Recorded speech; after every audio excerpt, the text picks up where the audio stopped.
In Dallas during late June was always heavy, but today it felt like it was physically pressing against my chest.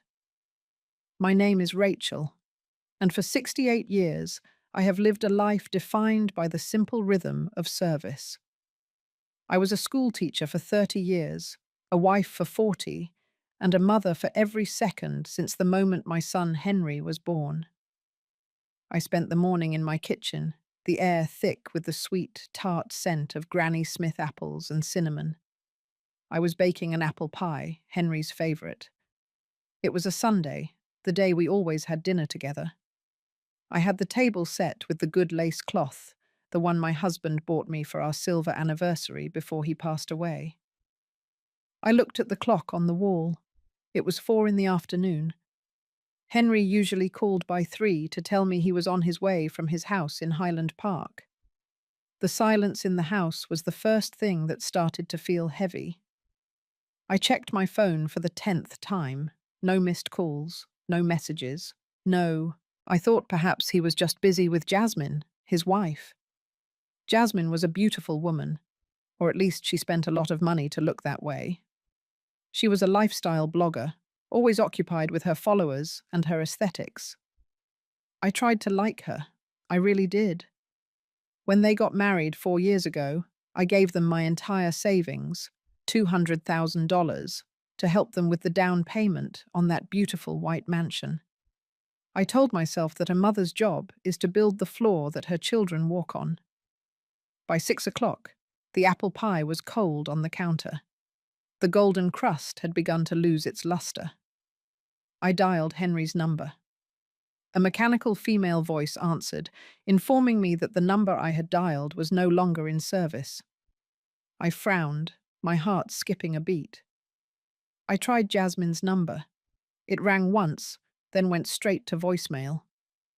I felt a cold prickle of anxiety on the back of my neck. I grabbed my car keys and headed out to my old sedan. The drive to Highland Park usually took 20 minutes, but today every red light felt like an eternity. When I turned onto their street, my breath caught in my throat. The pristine white mansion, the one I had helped buy with my sweat and tears, looked different. There were no cars in the driveway.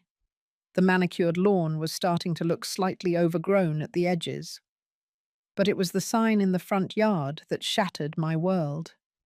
It was a metal sign from a real estate company, with a large red sticker across it that read, "Sold." I parked my car at the curb, my legs feeling like they were made of lead. I walked up the driveway, my heels clicking hollowly on the concrete. I peered through the large front windows. The house was empty. The expensive Italian leather sofas were gone. The crystal chandelier that Jasmine insisted on was gone. Even the curtains had been stripped from the rods. It was a shell, a ghost of a home. I stood there, trembling in the Texas heat, feeling a sense of vertigo. I took out my phone again, my fingers shaking so hard I almost dropped it. I went to Jasmine's Instagram page. The most recent post had been uploaded 3 hours ago. It was a video of Henry and Jasmine on a private boat, the turquoise waters of the Maldives sparkling behind them. They were holding glasses of expensive champagne, laughing into the camera. The caption read, "Finally free from the weight of the past, new beginning in paradise." We forgot to mention we moved, but life is too short for long goodbyes. Maldives for the next 3 months. No phones, no stress, just us. The words blurred before my eyes. We forgot to mention we moved. It sounded so casual, as if they had simply forgotten to pick up a carton of milk from Kroger.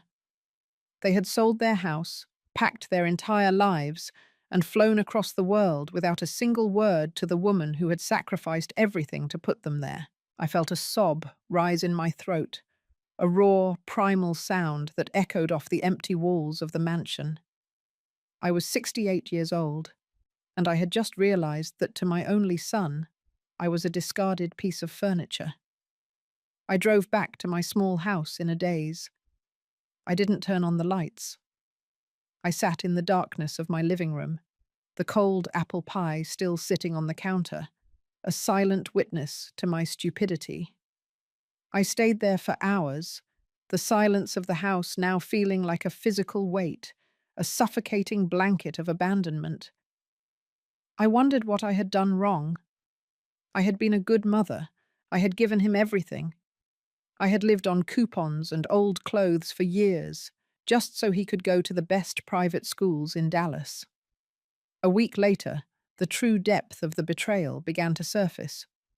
It started with a phone call on a Tuesday morning. I thought it might be Henry, calling to apologize, calling to tell me it was all a big misunderstanding. But the voice on the other end was cold, professional, and entirely devoid of mercy. It was a man from the First National Bank. "Mrs. Rachel Miller," he said, his voice clipped. "I am calling regarding the delinquent balance on the commercial loan for Miller Innovation Group. As the primary personal guarantor for this account, you are now responsible for the immediate payment of the outstanding balance." I blinked, pulling the phone away from my ear for a second to make sure I wasn't dreaming. "I don't know what you're talking about," I whispered. "I don't have a commercial loan. I'm a retired teacher." There was a pause, the sound of papers ruffling on the other end. "Mrs. Miller, you signed as the guarantor for your son, Henry Miller, 18 months ago. The loan was for $500,000. No payments have been made for the last 90 days. Since the primary borrower has vacated his residence and closed his known accounts, the bank is exercising its right to seek full repayment from the guarantor. $500,000. The number rang in my head like a funeral bell. "I never signed anything like that," I said, my voice rising in panic. "I helped him with his house, but I never signed for a business loan." The man's tone became even colder. "We have the notarized documents here, Mrs. Miller. Your signature, your social security number, and a copy of your Texas driver's license are all on file. If the balance of $500,000 is not settled within 30 days, we will begin the process of seizing your assets, including your primary residence." I hung up the phone, my heart hammering against my ribs like a trapped bird. My house. My small, humble house that I had lived in for 40 years. It was all I had left. I ran to my desk, tearing through my old files, my breath coming in ragged gasps. I found a folder Henry had given me over a year ago. He had told me they were just some insurance papers for his new business venture. He had said, "Mum, I just need you to sign these to show you're my emergency contact. It's just red tape. You know how these banks are." I looked at the copies of the papers I had kept. My eyes caught the fine print that I had been too trusting to read back then. Commercial Loan Guarantee Agreement. There it was. My signature, bold and clear. But next to it, on the original bank documents, there was more. Henry had forged my initials on several pages. He had used my identity to secure a massive loan to fund a lifestyle he couldn't afford, and then he had fled, leaving me to face the wolves. But the bank was only the beginning. 2 days later, there was a heavy knock on my front door.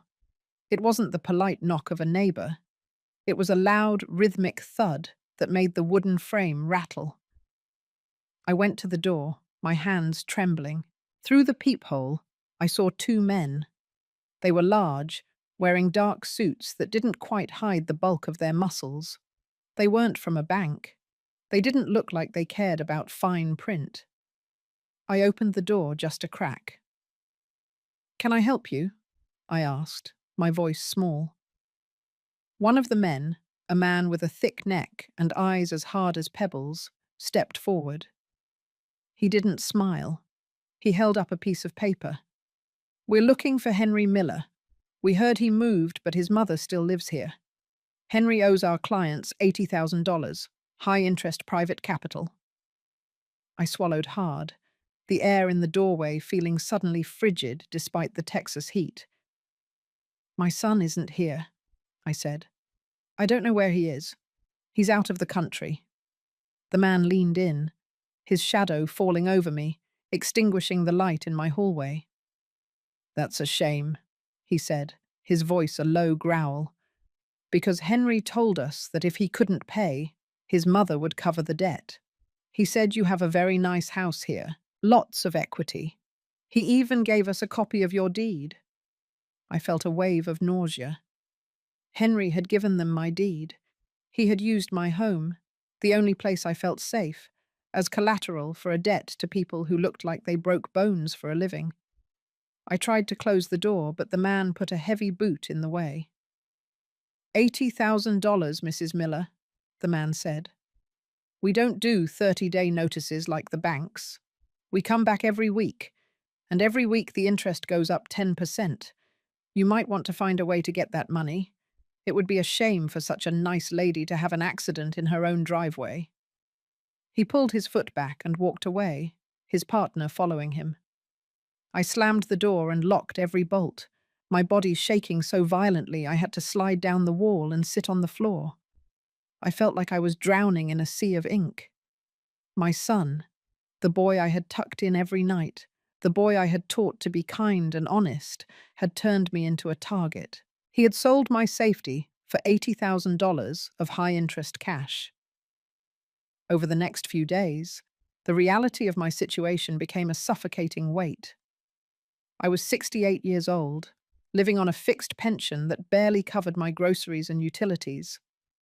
I had no way to pay $500,000 to the bank, let alone $80,000 to the monsters who were now stalking my home. I tried to go to the police, but the officer at the desk looked at the papers and sighed. "Mrs. Miller," he said, his voice pitying but helpless. "You signed these papers. It's a civil matter. As for the men at your door, unless they actually assault you or damage your property, there's not much we can do. You can file for a restraining order, but if they're private debt collectors, they'll just send someone else. You should probably talk to a lawyer." A lawyer? I didn't have money for a lawyer. I didn't have money for anything. My bank account had been frozen by the First National Bank as part of their recovery process.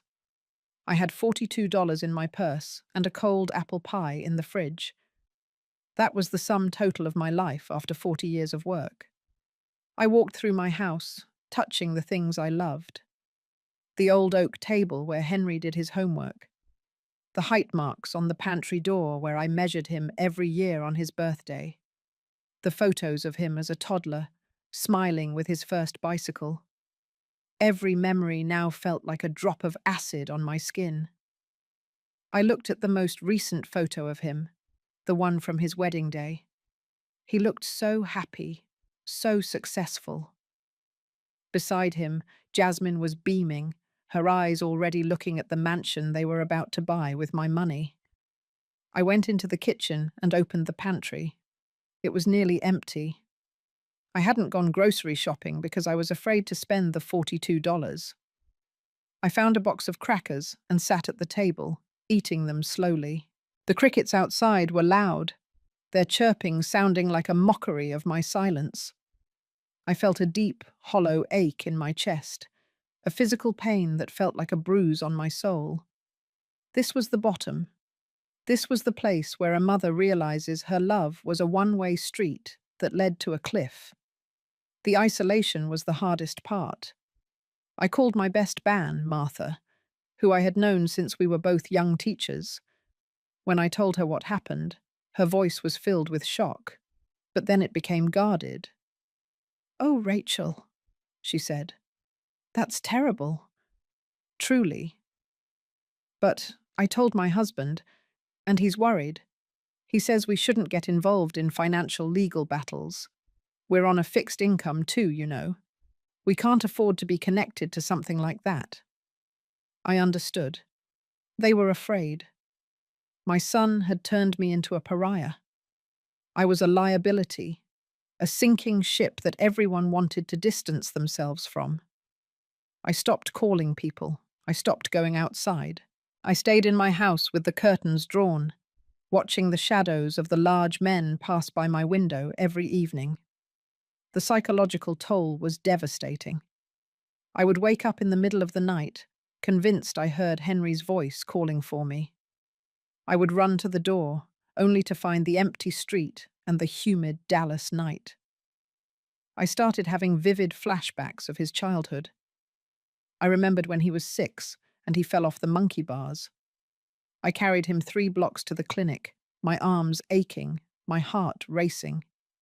He had looked at me with such trust, such pure, unadulterated love. He had said, "You're my hero, Mum." Where was that boy? How does a hero become an obstacle? How does a mother become a sacrificial lamb for a Maldives vacation? I would sit in his old bedroom, which I had kept exactly the same for years, and cry until my eyes were swollen shut. The room smelled of old books and childhood, a scent that now made me feel physically ill. I was grieving a son who was still alive, but who was more dead to me than my husband in the cemetery. One afternoon, about 2 weeks after the discovery, I received a notification in the mail. It was a formal notice of eviction. Because of the delinquent commercial loan and the secondary debts, the house was being foreclosed on with an expedited timeline.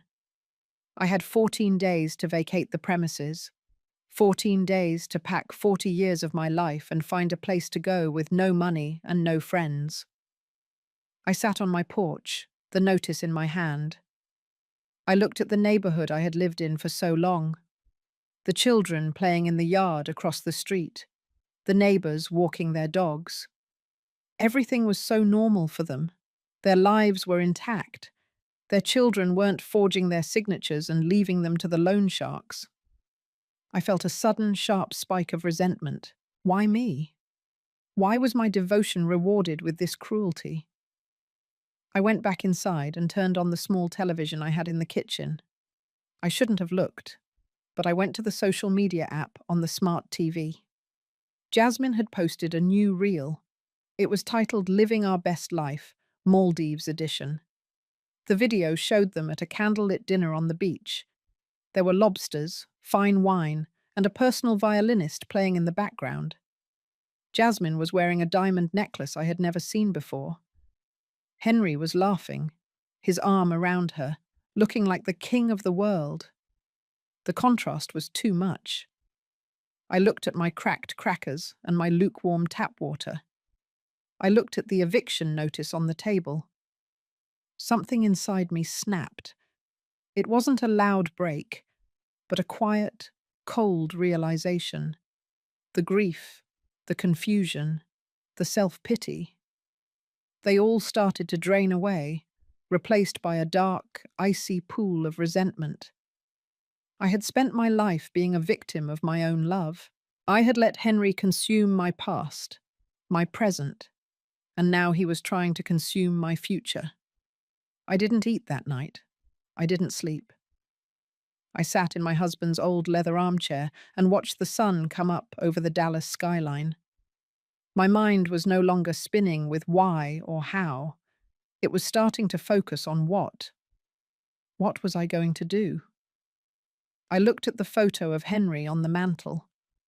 For the first time, I didn't see my son. I saw a criminal. I saw a man who had stolen my dignity. I realized then that the only reason Henry and Jasmine were laughing in the Maldives was because they thought I was a harmless old woman.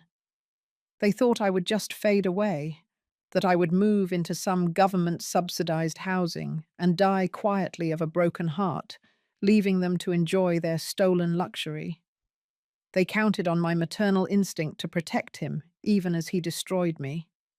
They counted on my silence. I stood up, my joints aching, my body weak from hunger, but my eyes were clear. I went to the bathroom and splashed cold water on my face. I looked at myself in the mirror. I looked old, yes. I looked tired. But there was a flicker of something in my eyes that hadn't been there for a long time. It was the look of someone who had nothing left to lose. And in the United States of America, a person with nothing left to lose and the truth on their side is a very dangerous thing. I went to my closet and pulled out a small, dusty box from the top shelf. It contained the few things Henry hadn't found: my husband's old gold watch, a few pieces of jewelry from my mother, and a business card that was nearly 20 years old. The card was faded, the corners curled, but the name was still legible: Mr. Sterling. He had been my husband's lawyer and a close friend. They had served in the military together. I hadn't seen him since the funeral, but I remembered what he had told me then. "Rachel, if you ever find yourself in a corner, you call me. Don't let your pride get in the way." I picked up the phone. My hand was steady now. I had 14 days before I was homeless. I had 8 days before the loan sharks came back with more than threats. And I had a lifetime of unspent maternal fury that was starting to boil into a cold, calculated rage. I dialed the number, praying that the man who represented the law and loyalty was still out there. Part one of this nightmare was over. I had been betrayed, humiliated, and discarded. I was at the very bottom of the U-curve. The house was dark. The power had been cut off that afternoon because I couldn't pay the bill, and the silence was absolute. But as I sat there in the Dallas heat, waiting for the phone to ring on the other end, I wasn't crying anymore. I was beginning to think like a predator. Henry had forgotten one thing about his mother. I was the one who taught him how to survive. And now, I was going to show him how a real expert does it. The phone rang once, twice, 3 times. Each ring felt like a heartbeat. I held my breath, the darkness of the house closing in on me. I thought about the Maldives, the champagne, and the forged signatures. I thought about the loan sharks and the eviction notice. "Hello?" a deep, gravelly voice answered. "This is Sterling." "Mr. Sterling," I said, my voice like cold iron. "This is Rachel Miller. I'm in a corner, and I'm ready to stop being a victim." There was a long pause on the other end. "Rachel," he said, his tone shifting from professional to concerned. "I've been reading the Highland Park real estate news. I was wondering when you'd call." "Where are you?" "I'm in the dark," I replied, "but I'm finally starting to see everything clearly." "Good," Sterling said. "Stay exactly where you are. I'll be there in 30 minutes. And Rachel, bring every piece of paper that boy ever made you sign. We're going to work." I hung up the phone and sat back in the armchair. The transition had begun. The broken mother was dying, and a woman of cold purpose was being born in the shadows of a Dallas suburb. Henry and Jasmine were halfway across the world, celebrating their freedom. They had no idea that back in Texas, the ghost they thought they had buried was just getting started. I looked at the cold apple pie on the counter one last time. I walked over, picked it up, and threw it in the trash bin. I didn't need the sweetness of the past anymore. I needed the bitterness of the truth to fuel what was coming next. The descent was over. Now it was time to start the climb. The headlights of the heavy black SUV cut through the thick Dallas humidity, sweeping across the peeling paint of my front porch. I sat in the darkness of my living room, the silence finally broken by the low rumble of a powerful engine. I didn't move. I didn't turn on the lights. I had spent the last 3 hours sitting in that old leather chair, the eviction notice resting on my lap like a lead weight. I was no longer the woman who cried over a cold apple pie. That woman had died somewhere between the bank's cold phone call and the loan shark's heavy boot. My name is Rachel, and for the first time in my life, I was thinking about survival instead of sacrifice. The car door slammed. A moment later, a heavy, measured knock sounded on my door. It was different from the aggressive pounding of the debt collectors. This was the knock of a man who owned the space he walked in. I stood up, my knees stiff, and walked to the door. I pulled it open. Mr. Sterling stood there, his tall frame silhouetted against the streetlights. He was 70 years old, but he carried himself with the rigid discipline of the Marine he once was. He looked at the dark house, then at the suitcase by the door, and then finally at me. He didn't offer a hug or a platitude. He didn't say he was sorry for my loss. He looked at my face, searching for the traces of the broken woman he had seen at my husband's funeral. He found something else instead. "Rachel," he said, his voice as deep and steady as a mountain. "You look like you're ready to start a war." I stepped aside to let him in. "I don't have power," I said, my voice surprisingly clear. "They cut it off 4 hours ago." Sterling pulled a heavy flashlight from his pocket, the bright beam illuminating the stack of documents I had gathered on the oak table. "I didn't come here to talk about the electricity, Rachel. I came here because I owe your husband a debt that hasn't been paid." He sat down at the table, his presence filling the small kitchen. He didn't ask for water. He simply picked up the first document, the one Henry had made me sign by telling me it was for insurance. I watched him read. His eyes moved with professional speed, scanning the legality and the loopholes. I sat across from him, my hands folded on the table. I had spent 40 years being a mother, but in this moment, I was a client. I reached into my pocket and pulled out a small velvet box. I pushed it across the table toward him. Sterling didn't open it. "What is this, Rachel?" "It's my retainer," I said. "It's a 5-carat diamond ring. It was my mother's. It's worth at least $20,000 on the open market." "I know your hourly rate, Arthur. I'm not asking for a favor. I'm asking for a contract. I need you to find every crack in the floor Henry and Jasmine are standing on. I need to know where the money came from, where it went, and how they think they can hide it from the federal government."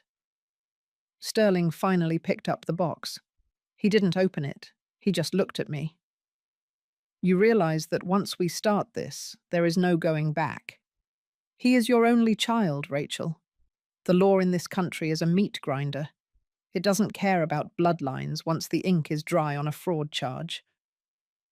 I looked at the empty space on the wall where Henry's graduation photo used to hang. "He stopped being my son when he used my deed as a bargaining chip for a loan shark," I replied. "He stopped being my son when he laughed in the Maldives while I was waiting for the power to be cut. I'm not his mother anymore, Arthur. I'm his creditor, and I want what is mine."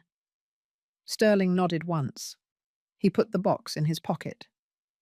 "Put your suitcase in the car," he said. "You can't stay here.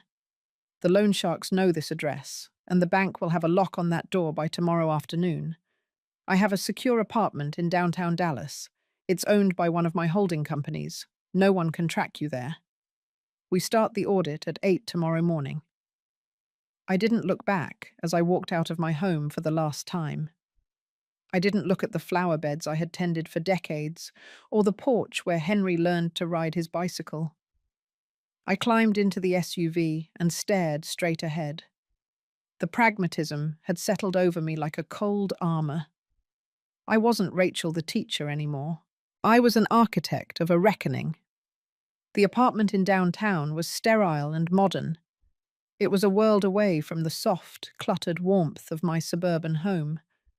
There were white walls, glass tables, and the constant hum of the city traffic below. Sterling had left me with a laptop and a stack of folders. He had also given me a burner phone and a credit card that was untraceable. "This is for your food and your transport," he had said. "Use it for nothing else." I spent the next 3 days in a fever of research. I had taught history for 30 years, and I knew how to find a thread and pull it until the whole tapestry unraveled. I spent hours on the laptop, scrolling through Jasmine's digital footprint. To the world, She was a success story, a woman of leisure and luxury. But to me, she was a trail of breadcrumbs. I found the funding for the Maldives trip. It didn't come from their Highland Park house sale.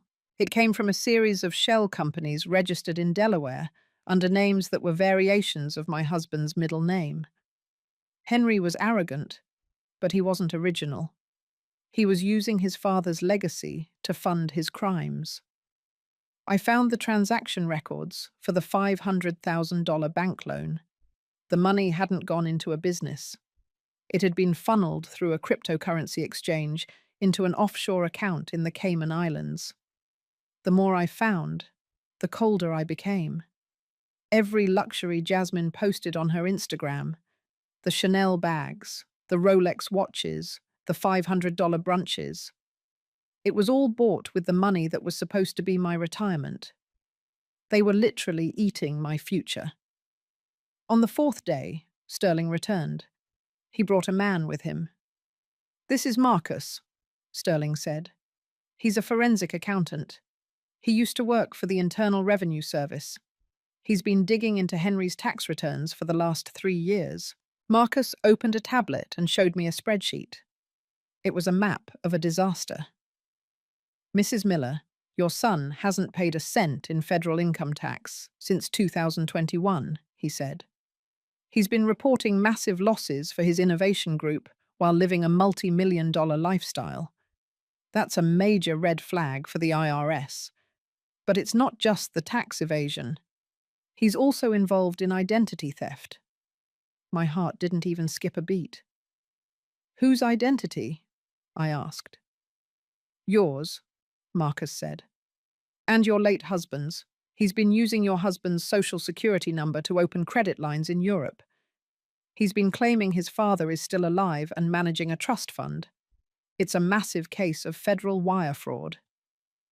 Sterling looked at me, his eyes searching for a crack in my resolve. "Rachel, if we turn this over to the authorities, Henry will go to federal prison for a very long time. This isn't just a civil debt anymore. This is criminal." I stood up and walked to the floor-to-ceiling window, looking out at the Dallas skyline. I thought about the men in the dark suits who had threatened me at my door. I thought about the 14-day eviction notice. I thought about the champagne glasses in the Maldives. "Do it," I said. "But not yet." Sterling frowned. "Why not?" "We have enough to bury him now." "Because burying him isn't enough," I said, turning back to face them. "I want him to feel the exact moment the ground disappears under his feet. I want him to be at the peak of his arrogance, in front of the people he cares about most, when the truth comes out. He thinks he's a player in the Dallas social scene. He thinks he's an elite investor. I want to wait until his Ramat boy tick for his new investment fund. I want the whole city to see what he really is." Sterling smiled then. It was a cold, sharp smile that matched my own. "The launch party is in 10 days at the Ritz-Carlton," he said. "Henry has been inviting the top tier of the Dallas business world. He's looking for $10 million in new capital. He's telling everyone his mother is in a high-end nursing home in Arizona, resting after a long illness." "A nursing home in Arizona?" I repeated. "He's already written the ending of my life. He's already buried me." "He thinks he has," Sterling said. "He hasn't checked his mail in Highland Park because he's too busy with the beach. He doesn't know the bank is already onto him. He doesn't know the IRS has been pinged. And he certainly doesn't know his mother is sitting in a glass tower downtown, planning his funeral." The next week was a blur of tactical preparation. I didn't spend my time crying or looking at old photos. I spent my time in a gym Sterling had access to. I needed to move with grace. I needed to look like a woman who had never known a day of poverty. I bought a new dress, a deep, midnight blue silk that cost more than I used to earn in 2 months. I paid for it with the money Sterling had recovered from one of Henry's smaller accounts. It was my money, after all. I went to a top-tier stylist. I had my hair cut into a sharp, sophisticated bob. I had my nails done. I had my skin treated. Every time the needle of the esthetician touched my skin, I thought about the loan shark's boot. Every time I felt the cold water of the swimming Mao, I thought about the Maldives. I was shedding the skin of the victim. I was becoming a weapon. I also spent hours with Mr. Sterling, practicing my delivery. We went over every detail of the legal packet we were preparing. We had the original forged documents. We had the forensic report from Marcus. We had the transaction records from the Cayman Islands. We even had a recording of the loan sharks threatening me at my door. A recording I had captured on my phone before the power was cut. Sterling was impressed. "You have a mind for strategy, Rachel," he said during one of our late-night sessions. "You should have been a lawyer." "I was a teacher, Arthur," I replied. "I spent 30 years managing a classroom of 30 teenagers. Dealing with Henry isn't that much different. You just have to know which student is the bully and how to take away their power." As the day of the party approached, a new level of pragmatism took hold of me. I realized that I wasn't doing this for revenge. Revenge is emotional. Revenge is hot. What I was doing was an audit. I was balancing the scales. Henry had taken my past and tried to steal my future. I was simply reclaiming the narrative. I checked Jasmine's Instagram one last time. They were back in Dallas, staying at a high-end penthouse while they waited for the launch party. She had posted a photo of the invitation. It was embossed in gold. The Miller Global Fund, a new era of innovation. The caption said, "So proud of my husband for his vision and his drive. We've worked so hard for this. Can't wait to see everyone at the Ritz." I looked at Henry in the photo. He was wearing a custom tuxedo, looking polished and confident. He looked like the man I had raised, but the eyes were different. They were the eyes of a predator who had forgotten that there are bigger things in the jungle. Sterling arrived at the apartment on the evening of the party. He was wearing his best tuxedo. He looked like a statesman. He handed me a small, elegant evening bag. Inside was the midnight blue silk dress and the legal packet, compressed into a slim silver flash drive. "Are you ready, Rachel?" he asked. I took a deep breath. I felt a strange sense of calm. The fear was gone. The resentment was gone. There was only a cold, focused intent.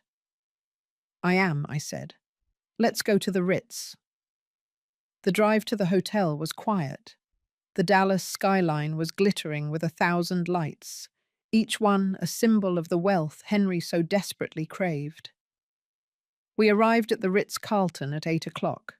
The valet opened the door, and I stepped out onto the red carpet. I didn't feel like a 68-year-old widow. I felt like a force of nature. Sterling offered me his arm. We walked into the grand ballroom. The air was filled with the scent of expensive perfume, the clinking of crystal, and the murmur of the Dallas elite. I saw them immediately. Henry and Jasmine were standing in the center of the room, surrounded by a circle of investors. Henry was holding a glass of champagne, his face animated as he told a story about his time in the Maldives. Jasmine was beside him, her dress a glittering silver that reflected the light of the chandeliers. She looked like a star. She didn't look like a woman who had stolen a grandmother's retirement. We didn't approach them yet. We stayed on the periphery, watching the room. Sterling pointed out the key players. "That's the CEO of the First National Bank," he whispered. "And that man in the corner is a high-ranking official from the SEC. Henry invited them to show off. He doesn't realize he's invited the executioners to his own hanging." I watched Henry laugh. I watched him slap a man on the back. I watched the ease with which he moved through the room. It was the ease of a man who believed he had won. He thought I was in Arizona. He thought I was a ghost. The launch of the fund was scheduled for 9 o'clock. Henry walked onto the small stage at the front of the room. The lights dimmed and a spotlight focused on him. He looked like a visionary. "Ladies and gentlemen," he began, his voice amplified by the professional sound system. "Thank you all for coming tonight. This fund, the Miller Global Innovation Group, is the culmination of years of hard work and a vision for a better future. It's about more than just profit. It's about building a legacy." I felt a cold sneer curl in my chest. A legacy built on my husband's stolen identity and my forged signature. I looked at Sterling. He gave me a subtle nod. It was time. I began to walk through the crowd. I didn't rush. I moved with the slow, deliberate pace of a woman who knew exactly what was about to happen. People began to notice me. The murmurs started again, but they were different this time. "Who is she? Is that Henry's mother? I thought she was in Arizona." I reached the front of the stage just as Henry was reaching the climax of his speech. "And as for my mother," he said, his voice dripping with fake emotion, "I know she's watching from her care center in Arizona. She's the inspiration behind everything I do. She taught me that family is the most important thing." I stepped into the light of the stage. The silence that fell over the room was absolute. It was as if someone had sucked all the air out of the grand ballroom. Henry froze. The champagne glass in his hand trembled. The visionary mask didn't just crack, it shattered. "Hello, Henry," I said, my voice projecting through the silence without the need for a microphone. "I decided to leave Arizona early. It turns out the air in Dallas is much more clarifying for the truth." Jasmine, who was standing in the front row, let out a small, strangled gasp. Her eyes went wide with a terror she couldn't hide. Henry tried to speak, but only a dry, rasping sound came out. "Mom," he managed to whisper, "what are you doing here?" "I'm here to audit your legacy, Henry," I said. "I'm here to talk about the fund. And I think these gentlemen would like to hear the details as much as I would." I looked back at Sterling. He stepped forward, the slim silver flash drive in his hand. He didn't look like a friend. He looked like a judge. The descent was over. The climb was done. We were at the peak of the U-curve now. And from this height, the view of Henry's world was about to become very, very dark.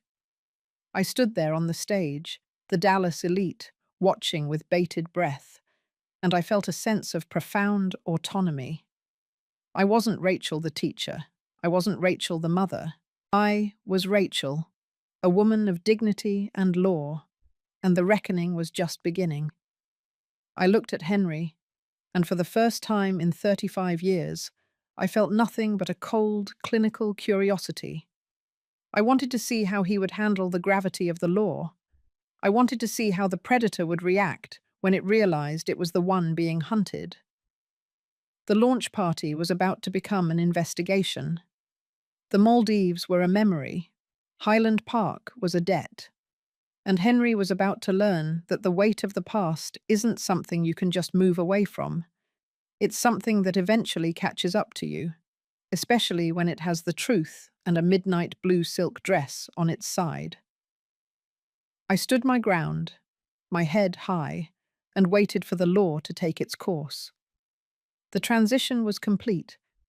The victim had become the architect. And in the silence of the Ritz-Carlton, the only sound was the ticking of a clock that Henry hadn't realized was counting down his final seconds of freedom. The truth wasn't just coming. It was here. And it was wearing my husband's mother's diamond ring on a chain around my neck, a reminder that loyalty isn't a debt you pay.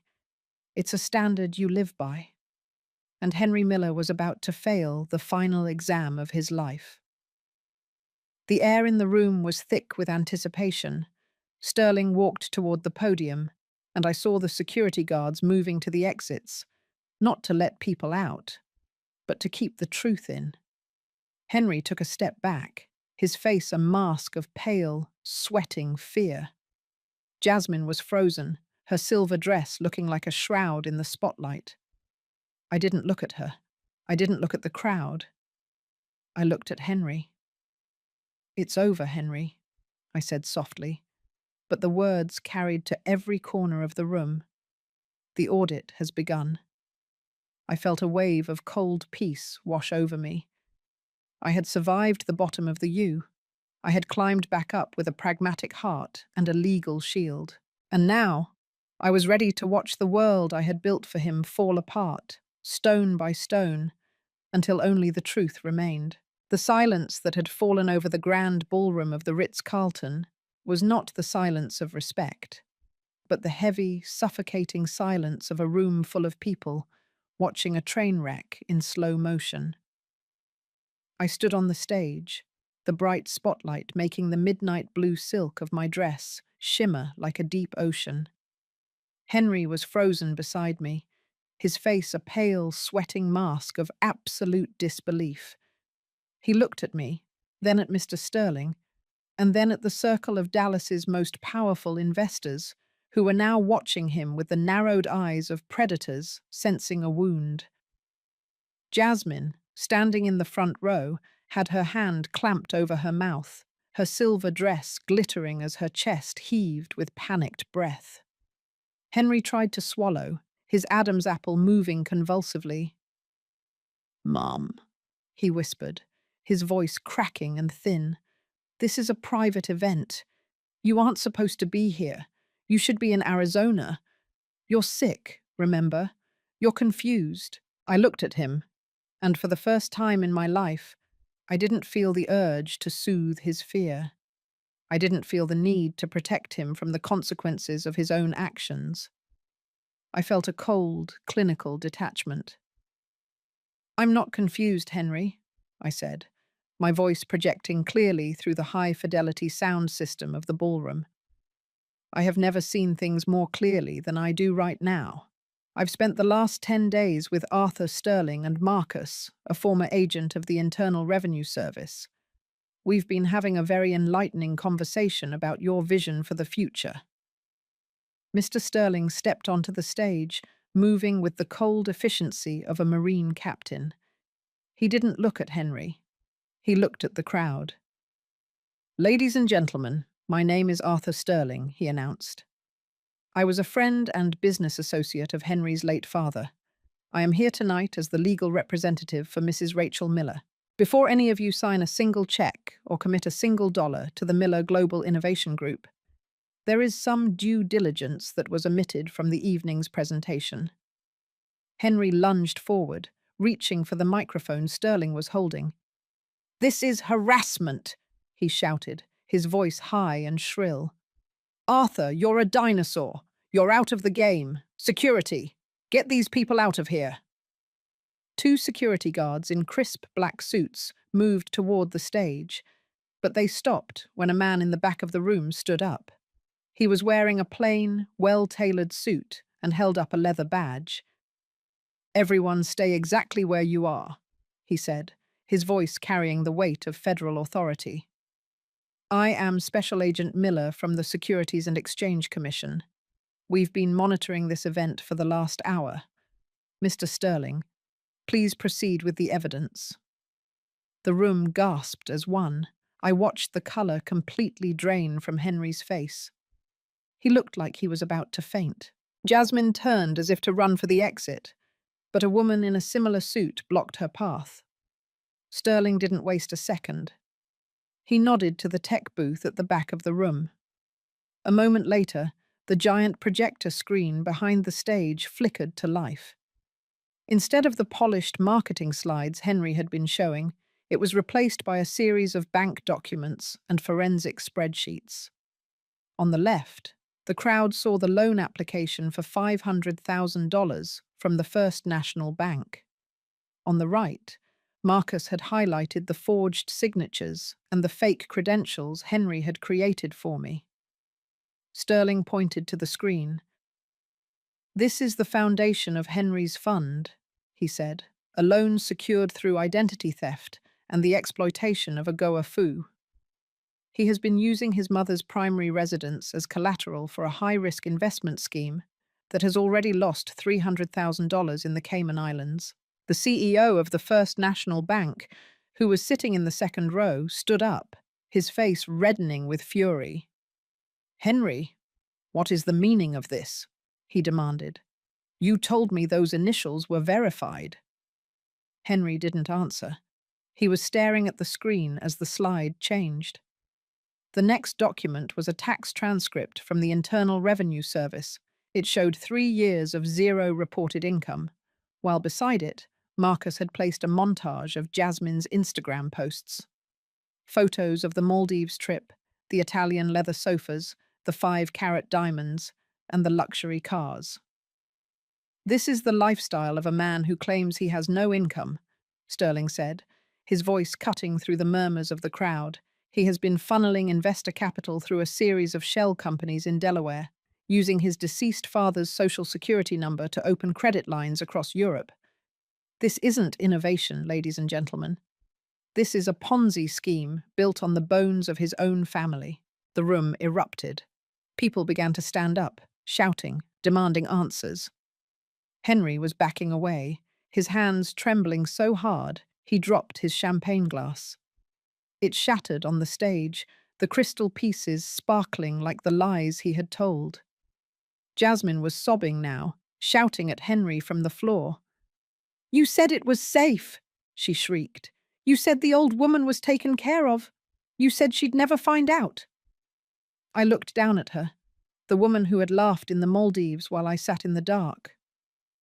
"You were right about one thing, Jasmine," I said, my voice echoing over her cries. "Life is too short for long goodbyes, but it's just long enough for the law to catch up." Henry turned to me, his eyes filled with a desperate, animalistic terror. "Mom, please," he begged, reaching for my hand. "You can't do this. I'm your son. We can fix this. I'll pay it all back. Just tell them it was a mistake. Tell them you gave me permission." I pulled my hand away, the midnight blue silk of my sleeve feeling like a barrier of cold ice.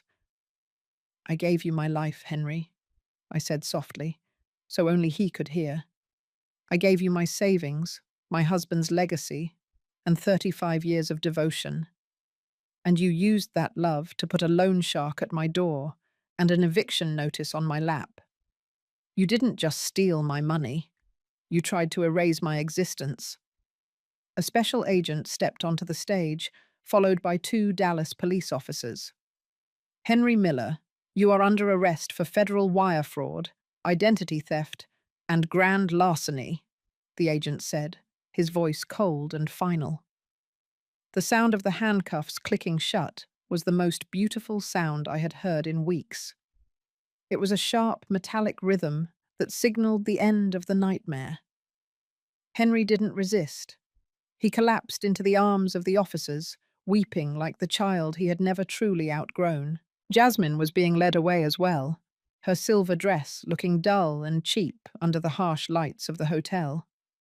As they were being led through the crowd, Henry looked back at me. I expected to see remorse. I expected to see the son I loved. But all I saw was a hollow, empty man who had lost his audience. He looked at me with the same cold, calculating eyes he had used for his marketing slides. "You're going to die alone, Rachel," he spat, the venom returning to his voice even as the officers pulled him toward the door. "You're 68 years old, and you have nothing left." I stood my ground, my head high, my midnight blue dress making me look like a queen in the ruins of a kingdom. "I'm not alone, Henry," I replied. "I have my dignity, and unlike your fund, my dignity is something you can't forge." The ballroom cleared quickly after the arrests. The Dallas elite scattered like cockroaches in the light, eager to distance themselves from the scandal. Within 30 minutes, only Mr. Sterling, Marcus, and I remained in the grand ballroom of the Ritz-Carlton. The silence was absolute now, but it was no longer heavy. It was the quiet of a house after a storm has passed. Sterling walked over to me and placed a hand on my shoulder. We have a lot of work to do, Rachel, he said. The SEC will be managing the asset recovery, but with the evidence we've provided, we should be able to reclaim the Highland Park house and the funds in the Cayman Islands within 6 months. Your Dallas home is already being protected from foreclosure by a court order I filed this afternoon. I looked at him, and for the first time in 10 days, I felt a single tear roll down my cheek. "Thank you, Arthur," I whispered. "Don't thank me," he said, his eyes softening. "You were the one who had the courage to step into the light. Your husband would be very proud of you." The aftermath of the reckoning was a blur of legal proceedings and financial audits. I spent the next several months in a small, quiet apartment in downtown Dallas, working with Sterling's team to untangle the web of Henry's crimes. It turned out the loan sharks were actually a group of small-time criminals Henry had met in a gambling ring in East Dallas. Once the FBI took Henry into custody, they were picked up within 72 hours. They were facing their own set of felony charges, and they would never bother me again. The bank loan was more complicated, but because Marcus had proven the forgery of my signature beyond a shadow of a doubt, the liability was shifted entirely to Henry's estate. The Highland Park mansion was sold at a luxury auction for $4 million. After the bank was repaid and the taxes were settled, there was a surplus of $1,200,000. According to the law of community property and the trust Sterling had established for me, that money was returned to my accounts. I was no longer a goer fou on a fixed pension. I was a woman of independent means. 6 months after the night at the Ritz, I found myself standing in front of my old home in the Dallas suburbs. The lawn was pristine again. The house was freshly painted, and the apple tree in the backyard was heavy with fruit. But I didn't go inside. I had sold the house 2 weeks prior to a young family with 3 small children. They needed the space more than I did. They would fill those halls with laughter and new memories, and I was happy to let the ghosts of my past finally rest.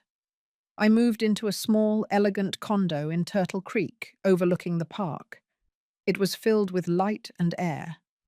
There were no height marks on the pantry door. There were no old photos of a son who didn't exist anymore. I filled it with books, with music, and with the presence of new friends I had met through Mr. Sterling.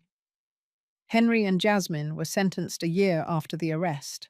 Henry received 15 years in a federal penitentiary in West Texas for wire fraud and identity theft. Jasmine was sentenced to 5 years for conspiracy and tax evasion. I didn't go to the sentencing. I didn't need to see them one last time to know that the audit was complete. I simply received a phone call from Arthur and went back to my book. I spent my afternoons volunteering at a local community center, teaching English to immigrants. I found a new sense of purpose in the eyes of my students, people who had truly sacrificed everything to build a future in this country. I shared my story with them, not as a tragedy, but as a lesson in resilience. I told them that a mother's love is a powerful thing, but it must be guarded by self-respect. The physical pain in my chest, the heavy bruise on my soul, had finally healed into a faint, pale scar. I realized that the Maldives vacation Henry had taken with my money wasn't a destination.